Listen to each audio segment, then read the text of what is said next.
জবানের জিকিরের দাম কত, দিলের জিকিরের দাম কত? দিলের এক জাররা জিকিরের দাম 10 দুনিয়া বরাবর জান্নাত। আমরা যে বলি 10 দুনিয়া, মূলত এটা দিলের জিকিরের দাম। এটা কিসের জিকিরের দাম বলেন? দিলের জিকিরের দাম কত? 10 দুনিয়া বরাবর জান্নাত। এবার বলেন হুজুর চোখের জিকিরের দাম কত? চোখের জিকির, ভিড় নারী থেকে 2 চোখ নিচু করা চোখের জিকির। বলেন, ভিড় নারী থেকে 2 চোখ নিচু করা, বলেন, এটা হলো চোখের জিকির। চোখের জিকিরের দাম কত? যেমন ধরেন মার চেহারার দিকে তাকানো চোখের জিকির। মার চেহারার দিকে তাকানো কি? তো একবার মার চেহারার দিকে একবার তাকাইলে একটা কবুল হজের সওয়াব। এবার বলেন তো দেখি, একবার তাকাইলে যদি কবুল হজের সওয়াব হয়, একটা কবুল হজে কত টাকা খরচ হয়? একটা কবুল হজের মধ্যে কত শত হাজার বার জিকির করতে হয়? একটা কবুল হজের মধ্যে মক্কা শরীফে কয়েক নামাজ পড়তে হয়? একটা কবুল হজের মধ্যে মিনাতে কয়েক পড়তে হয়? মুজদালিফায় কয়েক পড়তে হয়? আরাফায় কয়েক পড়তে হয়? একটা কবুল হজে কত টাকা খরচ করতে হয়? সমস্ত খরচের যেই পরিমাণ লাভ, একবার মার দিকে তাকায়া চোখের জিকির করলে সেই পরিমাণ লাভ। কার কার মা আছে হাত তোলেন। আলহামদুলিল্লাহ, আপনার আম্মা আছে? না, আমি পোড়া কাপড়লা ছাড়া তো সবারই আছে, হাত নামান। যাদের মা আছে আজকে গিয়ে চোখের জিকির করবেন তো? চোখের জিকির মানে কি? মার দিকে কি? মার দিকে তাকানো। শুধু এইটা ইস্তেজার করে তাকাবেন, এই কথাটা দিলে আইনা তাকাবেন। এটাকে বলে ইহসানা, এটাকে বলে কি বলে? ঈমানা ওয়া ইহতিসাবা, ঈমানা ওয়া ইহতিসাবা, এটাকে বলে ইহতিসাবা। মার চেহারার দিকে এই নিয়তে তাকাবেন। আল্লাহ, আপনার রাসূল বলেছেন মার চেহারার দিকে যদি আমার চোখ দিয়ে একটু তাকাই, আমার চোখের জিকির হবে। ওই জিকিরের দাম, মার চেহারার দিকে তাকাইলে, চোখ দিয়ে তাকাইলে ওই চোখের জিকিরটার দাম একটা কবুল হজের সওয়াব। আপনার তো এখনো সৌভাগ্য আছে। আমাদের হযরত মাওলানা হাফেজ মুস্তাফিজ সাহেব হুজুর দামাত বারাকাতুহুম, আল্লাহ হুজুর কবরকে জান্নাতের টুকরো বানিয়ে দেন। হুজুর একবার বলছিলেন যে এগুলো আমরা করি স্বাভাবিকভাবে, আমি আমার মায়ের চেহারার দিকে তাকাই, লেকিন এটা মনে করে তাকাই না। বাস্তব না বাস্তব? এটা মনে করে কি করি না? তাকাই না। হুজুর আশ্চর্য কথা বলেন। হুজুর বলেন যে একটা মহিলা, একটা মা যখন তার বাচ্চাকে, কোলের বাচ্চাকে 2 বছরের ভিতরে দুধ পান করায়, প্রতিদিনের দুধের প্রতিটা ফোঁটা একটা সাদাকার নেকি হয়। লেকিন এটা আমাদের মা বোনদের জানা নাই এবং মানা নাই এবং এটাকে মনে করে না, এই জন্য নেকি থেকে বঞ্চিত হয়। যদি নেকি মনে করে করে তো নেকি হইবে। সুবহানাল্লাহ বলেন। তাহলে মার চেহারা দিকে তাকাবেন কি মনে করিয়া? বলেন, নেকি মনে করিয়া। এটাকে বলে ঈমানাও ওয়া ইহতিসাবা। এটাকে বলছে মান সামা ঈমানাও ওয়া ইহতিসাবা। এটাকে বলছে মান কামা ঈমানাও ওয়া ইহতিসাবা। রমজান মাসের দিনের বেলা না খাওয়া, এটা হলো পেটের জিকির। আরে সুবহানাল্লাহ বলেন। রমজান মাসের দিনের বেলা না খাওয়া কিসের জিকির বলেন? আর শুনছেন জীবনে কেউ? এটা আপনি আর শুনেন না জীবনে, আমিও শুনিনি। আপনি কত শুনছেন? রমজান মাসের দিনের বেলায় না খাওয়া, বলেন এটা কিসের জিকির? এটা পেটের জিকির। তাওয়াফ করা, এটা শরীরের জিকির। সুবহানাল্লাহ বলেন। তাওয়াফ করতেছে, মুখে জিকির নাই, তাওয়াফ হবে না, হবে না। কিন্তু এটা তখন শরীরের জিকির হইতেছে। তখন এটা কিসের জিকির হইতেছে? তখন এটা শরীরের জিকির হইতেছে। তাহলে জিকির হবে কি দিয়া? দিল দিয়া। জিকির হবে কি দিয়া? জবান দিয়া। এই জন্য রাসূল করিম সাল্লাল্লাহু তাআলা আলাইহি ওয়াসাল্লাম, আল্লাহ নবী যে জিকিরগুলো শিখিয়েছেন, এগুলো শুধুই যেন আহাদ, সে কি মনে করছে তাকে কেউ দেখছে না, যে কিভাবে বলতেছে। আচ্ছা, ধমকদাতা কত বড়? এখন যদি আপনাদের ইউনিয়ন পরিষদের চেয়ারম্যান সাহেবকে সেনাপ্রধান ফোন করে কয় যা করতেছেন আমি কিন্তু জানি, কি অবস্থা হবে? হ্যাঁ, বাংলাদেশের কাউকে যদি ইন্ডিয়ার প্রধানমন্ত্রী কয় আমি কিন্তু জানি, আর আমার আপনাকে রব বলতেছে আমি কিন্তু জানি, আয়াহসাবু আল্লা ইয়াকদির আলাইহি আহাদ, তুমি কি ভেবে রেখেছ তোমার উপরে ক্ষমতাধর কেউ নাই? আহসাবু আল্লা ইয়াকদির আলাইহি আহাদ, সে কি মনে করে আছে তার উপর ক্ষমতাধর কেউ নাই। ধরা খাইলে কি বলে জানেন? যেদিন ধরা খাইছে সেদিন কি বলছে? 15 তারিখে কি বলছে? ইয়াকুলু আহলাকতু মালাল লুবাদা, ইয়াকুলু আহলাকতু মালাল লুবাদা। ধরা খেয়ে কি বলে জানেন? হায় আমি কত মাল খরচ করেছি তোদের জন্য। মিলছে না বলেন? সেনা প্রধানকে কি বলছে? তোদের জন্য কত মাল খরচ করছি। আশ্চর্য। ইয়াকুলু আহলাকতু মালাল লুবাদা। আল্লাহ, ধরা খেলে কি বাইরে? ইয়াকুলু আহলাকতু মালাল লুবাদা। আখিরাতে একটা আওয়াজ বাইর হবে, দুনিয়াতে বাইর হইছে কি? আহলাকতু মালাল লুবাদা, আমি তো তোদের পেছনে অনেক মাল খরচ করছি, আজকে তোরা বিমান যোগে আমারে ইন্ডিয়া পাঠাইতেছিস কি লাগা?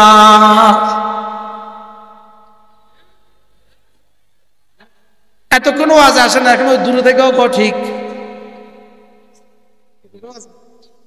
কি? ইয়াকুলু আহলাকতু মালাল লুবাদা।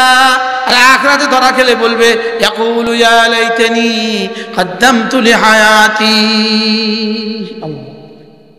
আখিরাতে কি বলবে? ইয়াকুলু ইয়া লাইতানি কদ্দামতু লিহায়াতি। আখিরাতে বলবে হে আল্লাহ, হ্যাঁ যদি এই দিবসের জন্য কিছু পাঠাতে পারতাম, এই জীবনের জন্য কিছু পাঠাতে পারতাম। কি বলবে বলেন? হ্যাঁ এই জীবনের জন্য যদি কিছু পাঠাতে পারতাম। বলেন বলেন বলেন, হ্যাঁ এই জীবনের জন্য যদি কিছু পাঠাতে পারতাম। আর দুনিয়াতে ধরা গেলে কি বলবে? তোদের জন্য কত মাল খরচ করছি, হ্যাঁ আমার পাশে কেউ রইলি না। আরে মাস্কটা খোলেন দেখি, আমি দেখি একটু। আর ডর কিসের? ইনশাআল্লাহ ইনশাআল্লাহ।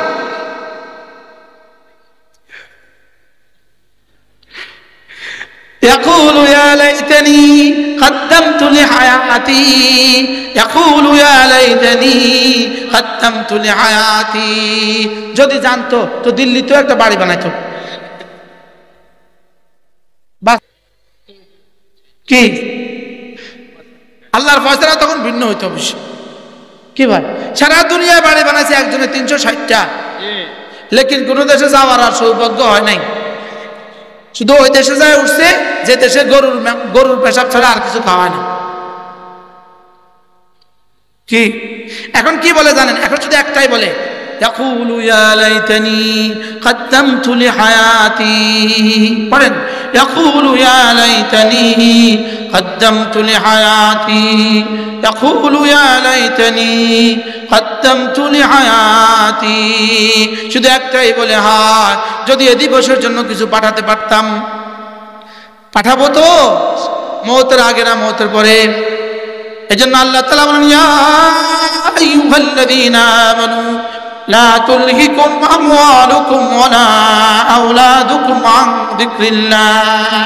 তোমার ব্যবসা, তোমার সন্তান সন্ততি, তোমার জীবনের কোনো চিন্তা চেতনা যেন তোমাকে আমার জিকির থেকে গাফিল না করে। সুবহানাল্লাহ। তোমার কলিজায় যেন থাকি আমি। বলেন তোমার কলিজায় যেন থাকি কি? লা ইলাহা ইল্লাল্লাহ, লা ইলাহা ইল্লাল্লাহ, লা ইলাহা ইল্লাল্লাহ, লা ইলাহা ইল্লাল্লাহ, লা ইলাহা ইল্লাল্লাহ, লা ইলাহা ইল্লাল্লাহ মুহাম্মাদুর রাসূলুল্লাহ। তোমাকে তোমার ব্যবসা, তোমার বাণিজ্য যেন জিকির থেকে গাফিল না করে। তোমাকে তোমার ব্যবসা, তোমার বাণিজ্য যেন জিকির থেকে গাফিল না করে। জিকির কখনো কখনো দিল দিয়ে হয়, জিকির কখনো কখনো জবান দিয়ে হয়, জিকির কখনো কখনো চোখ দিয়ে হয়, জিকির কখনো কখনো কান দিয়ে হয়। যেমন এই মুহূর্তে আপনাদের জিকির হচ্ছে কান দিয়ে, আপনাদের জিকির হচ্ছে এই মুহূর্তে চোখ দিয়ে। সুবহানাল্লাহ বলেন। বলেন জিকির কখনো কখনো দিল দিয়ে, কখনো জবান দিয়ে, কখনো কান দিয়ে, কখনো চোখ দিয়ে, কখনো হাত দিয়ে, কখনো নিজের জিন্দেগি দিয়ে। সুবহানাল্লাহ। এটা হযরত আব্দুল্লাহ ইবনে আব্বাস রাদিয়াল্লাহু আনহু বলেন কোনো মানুষ যদি সব অঙ্গ দিয়ে জিকির করে সে নিশ্চিত জিকির কাসিরওয়ালা। আমরা জিকির মনে করছিলাম শুধু কি শুধু কি জবানেরটা, আমরা মনে করছিলাম শুধু জবানেরটা। আমরা তো তার বাড়িতে একদিন গেছিলাম, প্রাইমারি স্কুলের মাস্টার, তার বাড়িতে একদিন গেছিলাম। স্যার আমার কাছে একটু এখানে আসেন, একটু তার চেয়ারটা দিয়ে আমার কাছে বসেন, সামনে বসেন, আমার দুনিয়ার সাথে আমার কাম আছে।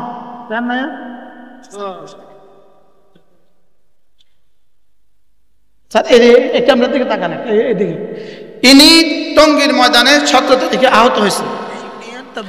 এই ইউনিয়ন দাওয়াত তাবলীগের আমির সাহেব, আপনারা ইনি মাস্টার সাহেব, প্রাইমারি স্কুলের হেডমাস্টার, প্রাইমারি স্কুলের হেডমাস্টার, একজন শিক্ষক, জাতির শিক্ষক।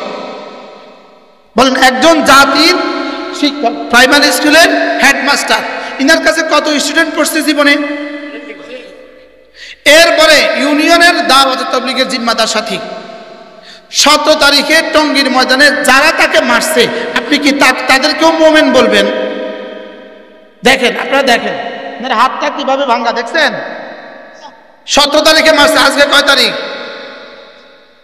এই জন্য যারা ইনাকে আহত করেছ, যারা ইনাকে মেরেছ, তোমাদের হয়তো জানা নাই, নাক টেনে টেনে ঘুমাও।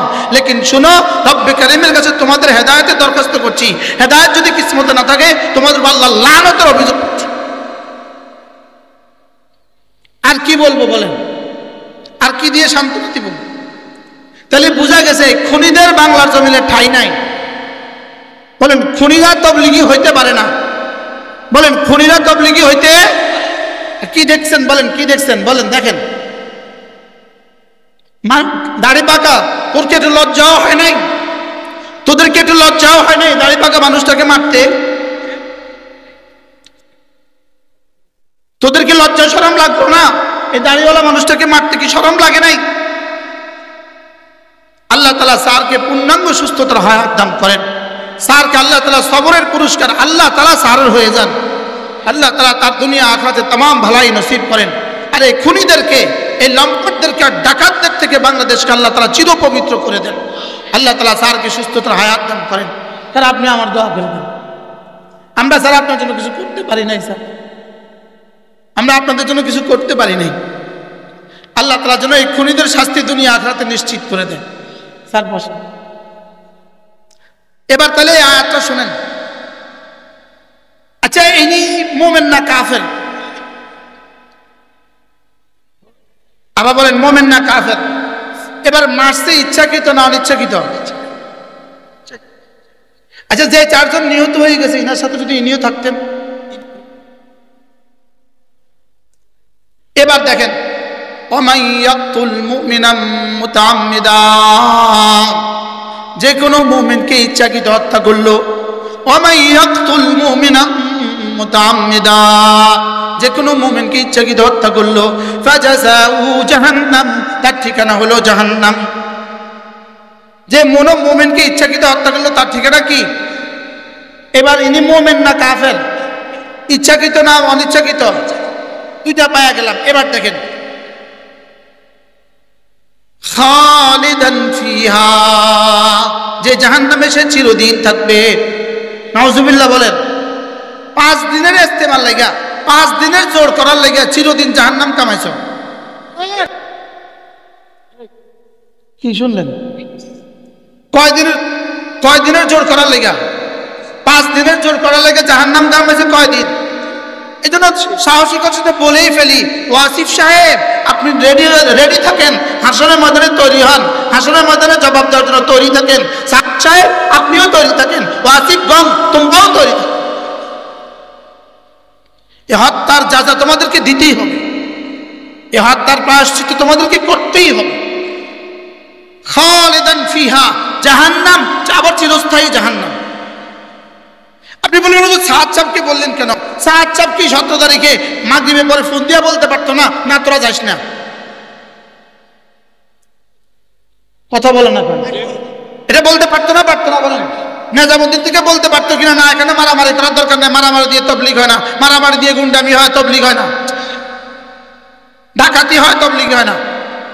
যদি তোরা দখল করতেই হয়, রাত 3টে বাজে আসলি কে? দিনের 3টে বাজে আসলি না কা? ডাকাত, বলেন ডাকাত, ডাকাত, আবার বলেন ডাকাত। আল্লাহ আমাদের সবাইকে হেফাজত করেন। তাহলে কি শুনলেন? খালিদান ফিহা, জাহান্নাম কতদিনের জন্য? এবার গাদাবাল্লাহু আলাইহি, এটা আল্লাহ তাআলা বলেন এদের উপর আল্লাহর গজব, ওয়ালা আনাহু, এদের উপর আল্লাহর লানত। এজন্য মুমিনদেরকে খুন করে কেউ টিকে না।